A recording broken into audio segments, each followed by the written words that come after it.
इक्के वाले की इस बात पर मेरे साथी मनोहरलाल बहुत हंसे। बोले, तुम तो बिल्कुल बुद्धू थे जी। श्यामलाल बोला, अब जो समझिए, परंतु बात ऐसी ही थी। खैर, मैं अपना हाथ छुड़ाकर उनके सामने से भाग आया। अब मुझे उनके सामने जाते डर मालूम होने लगा। यही खटका लगा रहता था कि कहीं किसी दिन फिर न पकड़ ले। 3-4 दिन के बाद वही हुआ। उन्होंने अवसर पाकर फिर मुझे घेरा। उस दिन मैंने उनसे साफ साफ कह दिया कि यदि वह ऐसी हरकत करेंगी तो मैं मालिक से कह दूंगा। बस उसी दिन से मेरी खातिर बंद हो गई। केवल खातिर बंद रह जाती वहां तक गनीमत थी, परंतु अब उन्होंने मुझे तंग करना आरंभ कर दिया। बात बात पर डांटती थी, कभी मालिक से शिकायत कर देती थी। आखिर जब एक दिन मालिक ने मुझे मालकिन के कहने से बहुत डांटा तो मैंने उन्हें अलग ले जाकर कहा, लाला जी, मेरा हिसाब कर दीजिए, मैं अब आपके यहाँ नौकरी नहीं करूँगा। लालाजी लाल पीली आंखें करके बोले, एक तो कसूर करता है और उस पर हिसाब मांगता है। मुझे भी तैश गया। मैंने कहा, कसूर किस ससुरे ने किया है? लालाजी बोले, तो क्या मालकिन झूठ कहती है? मैंने कहा, बिल्कुल झूठ। लालाजी ने कहा, तेरे से उनकी शत्रुता है क्या? मैंने कहा, हाँ शत्रुता है। उन्होंने पूछा, क्यों? मैंने कहा, अब आपसे क्या बताऊं? आप उसे भी झूठ मानेंगे। इसलिए सबसे अच्छी बात यही है कि मेरा हिसाब कर दीजिए। मेरी बात सुनकर लाला के पेट में खलबली मची। उन्होंने कहा, पहले यह बता कि बात क्या है? मैंने कहा, उसके कहने से कोई फायदा नहीं, आप मेरा हिसाब दे दीजिए। परंतु लाला मेरे पीछे पड़ गए। मैंने विवश होकर सब हाल बता दिया। मुझे भय था कि लाला को मेरी बात पर विश्वास न होगा, पर ऐसा नहीं हुआ। लाला ने मेरी पीठ पर हाथ फेरकर कहा, शाबाश श्यामलाल, मैं तुम पर बहुत प्रसन्न हूँ। अब तुम आनंद से रहो, तुम्हारी तरफ कोई आंख उठाकर नहीं देख सकेगा। बस उस दिन से मैं निर्द्वंद्व हो गया। अब अधिकतर मैं मालिक के पास बाहर ही रहने लगा, भीतर कम जाता था। उसके पश्चात भी मालकिन ने मुझे निकलवाने के लिए चेष्टा की, पर लाला ने उनकी एक न सुनी। आखिर वह भी हार कर बैठ रही। इस प्रकार 1 वर्ष और बीता। इस बीच में लाला के एक रिश्तेदार, जो उनके चचेरे भाई होते थे, बहुत आने जाने लगे। उनकी उम्र 25-26 वर्ष के लगभग होगी। शरीर के मोटेताजे और तंदुरुस्त आदमी थे। पहले तो मुझे उनका आना जाना कुछ नहीं खटका, पर जब उनका आना जाना हद से अधिक बढ़ गया और मैंने देखा कि वह मालकिन के पास घंटों बैठे रहते हैं, तो मुझे संदेह हुआ कि हो न हो दाल में कुछ काला अवश्य है। लालाजी अधिकतर दुकान में रहने के कारण यह बात न जानते थे।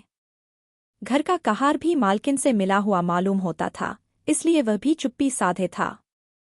एक मैं ही ऐसा था जिसके द्वारा लाला को यह खबर मिल सकती थी। अंत में मैंने इस रहस्य का पता लगाने पर कमर बांधी और एक दिन अपनी आंखों उनकी पाप में लीला देखी। बस उसी दिन मैंने लाला को खबर कर दी। लाला उस बात को चुपचाप पी गए। 8-10 रोज बाद लाला ने मुझे बुलाकर कहा, श्यामलाल, तेरी बात ठीक निकली, आज मैंने भी देखा। जिस दिन तूने कहा था, उसी दिन से मैं इस कीटों में था, आज तेरी बात की सत्यता प्रमाणित हो गई। अब बता क्या करना चाहिए? मैंने कहा, मैं क्या बताऊं, आप जो उचित समझे, करें। लाला ने पूछा, तेरी क्या राय है? मैंने इस उम्र में विवाह करके बड़ी भूल की, पर अब इसका उपाय क्या है? मैंने कहा, अपने भाई साहब का आना जाना बंद कर दीजिए, यही उपाय है और हो ही क्या सकता है। लाला ने सोचकर कहा, हाँ, यही ठीक है। जी में तो आता है कि इस औरत को निकाल बाहर करूं, पर इसमें बड़ी बदनामी होगी। लोग हंसेंगे कि पहले तो विवाह किया, फिर निकाल दिया। मैंने कहा, हाँ, यह तो आपका कहना ठीक है। बस उनका आना जाना बंद कर दीजिए। अतएव उसी दिन से यह हुक्म लग गया कि लाला की अनुपस्थिति में बाहर का कोई आदमी, चाहे रिश्तेदार हो, चाहे कोई हो, अंदर न जाने पाए। और यह काम मेरे सुपुर्द किया गया। उस दिन से मैंने उन्हें नहीं धंसने दिया। इस पर उन्होंने मुझे प्रलोभन भी दिए, धमकी भी दी, पर मैंने एक न सुनी। मालकिन ने भी बहुत कुछ कहा सुना, खुशामद की, पर मैं जरा भी न पसीजा।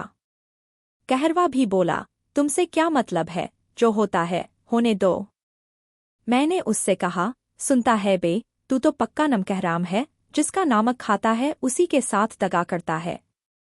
खैरियत इसी में है कि चुप रह, नहीं तो तुझे भी निकाल बाहर करूंगा। यह सुनकर कहाराम चुप हो गए। थोड़े दिन बाद लाला के उन रिश्तेदार ने आना जाना बिल्कुल बंद कर दिया। अब वह लाला के पास भी नहीं आते थे। मैंने भी सोचा, चलो अच्छा हुआ, आँख फूटी पीर गई।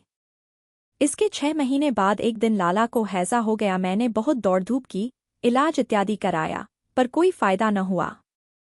लाला जी समझ गए कि अंत समय निकट है, अतएव उन्होंने मुझे बुलाकर कहा, श्यामलाल, मैं तुझे अपना नौकर नहीं पुत्र समझता हूँ, इसलिए मैं अपनी कोठरी की ताली तुझे देता हूँ। मेरे मरने पर ताली मेरे लड़के को दे देना और जब तक वह न आ जाए तब तक किसी को कोठरी न खोलने देना।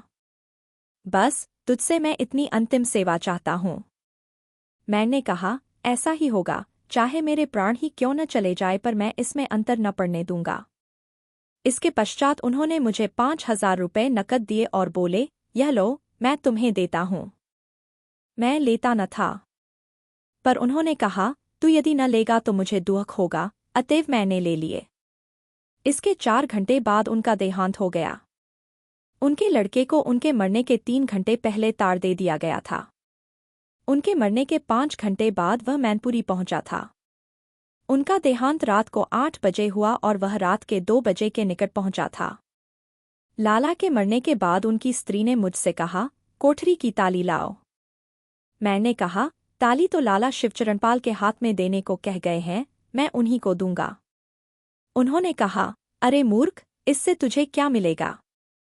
कोठरी खोलकर रुपया निकाल ले, मुझे मत दे, तू ले ले, मैं भी तेरे साथ रहूंगी, जहां तू चलेगा तेरे साथ चलूंगी। मैंने कहा, मुझसे न होगा, मैं तुम्हें ले जाकर रखूंगा कहा। दूसरे, तुम मेरे उस मालिक की स्त्री हो जो मुझे अपने पुत्र के समान मानता था। मुझसे यह न होगा कि तुम्हें अपनी स्त्री बनाकर रखूं। बाबूजी, 1 घंटे तक उसने मुझे समझाया, रोई भी, हाथ भी जोड़े, परंतु मैंने एक न मानी। आखिर उसने अन्य उपाय न देख अपने देवर अर्थात उन्हीं को बुलाया, जिनका आना जाना मैंने बंद कराया था।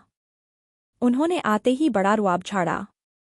मुझे पुलिस में देने की धमकी दी, पर मैं इससे भयभीत न हुआ। तब वह ताला तोड़ने पर आमादा हुए।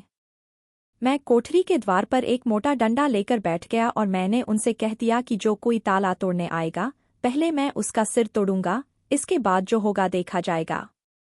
बस फिर उनका साहस न हुआ।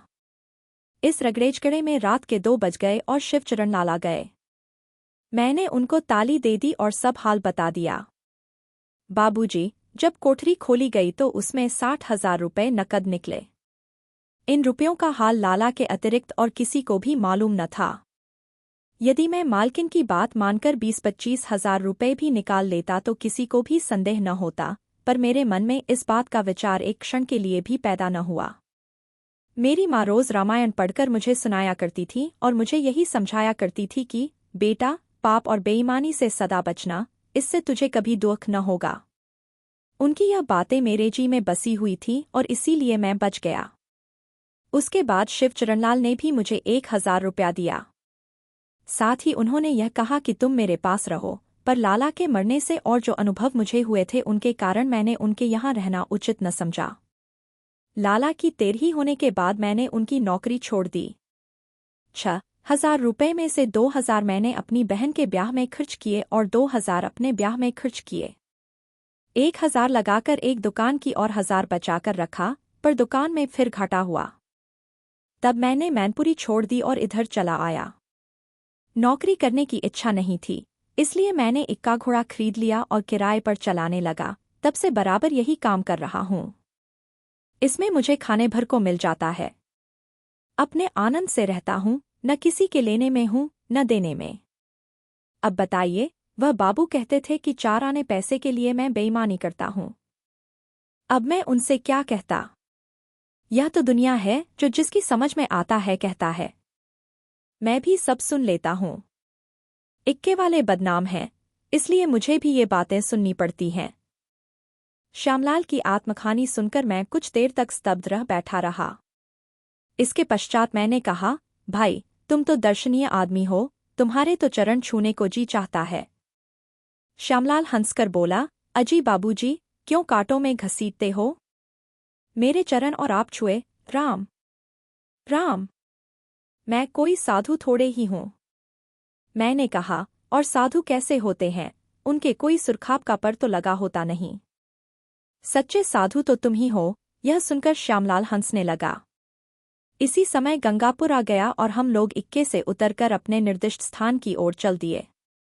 रास्ते में मैंने मनोहरलाल से कहा, इस संसार में अनेकों लाल गुदड़ी में छिपे पड़े हैं, उन्हें कोई जानता तक नहीं। मनोहरलाल, जी हाँ। और नामधारी ढोंगी महात्मा ईश्वर की तरह पूजे जाते हैं। बात बहुत पुरानी हो गई है, पता नहीं महात्मा श्यामलाल अब भी जीवित हैं या नहीं, परंतु अब भी जब कभी मुझे उनका स्मरण हो आता है तो ये उनकी काल्पनिक मूर्ति के चरणों में अपना मस्तक नत कर देता हूँ।